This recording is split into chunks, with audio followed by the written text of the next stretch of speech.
Lesson number 5. Why is there so much pain? Life is full of pain. There is no place or time that has been without suffering. It is a fact of life that we're born into pain, live in pain, and die surrounded by pain. And even if we're not feeling pain ourselves, we are causing pain to others. The very nature of life creates the need for pain. There can be no life without pain, not as we know life. When this question is asked, the therapeutic answer is, however, not the philosophical one just given. What is really being asked is, why can't I accept the pain of living? Or, why am I so afraid of the pain?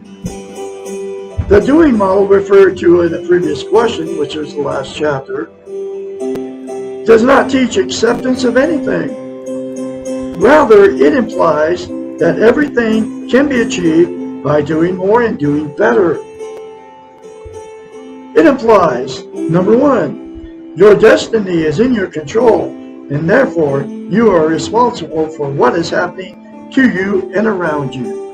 Number 2, if you are in pain, then you are doing something wrong.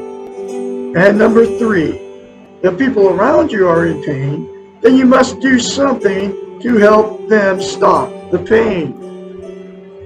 The being model has been called the model of acceptance.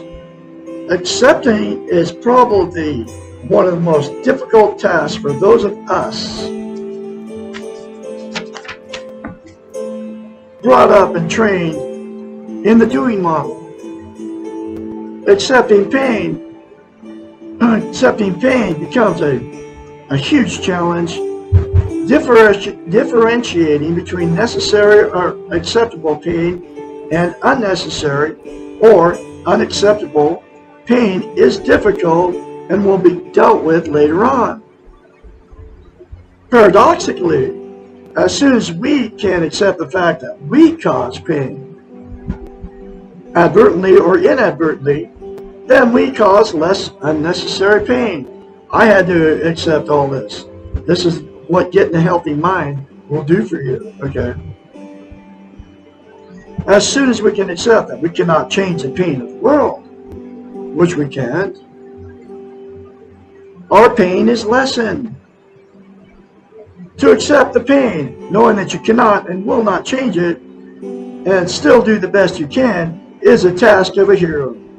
To do the best you can for yourself, for the moment, while simultaneously knowing and feeling pain without becoming cynical, helpless, or paralyzed by the fear of pain is also the task of the hero.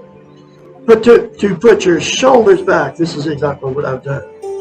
In fact, I said it to myself this morning. To put your shoulders back, your eyes up, and to march into a world full of pain without understanding it or needing to explain or justify your innocence is a superheroic task.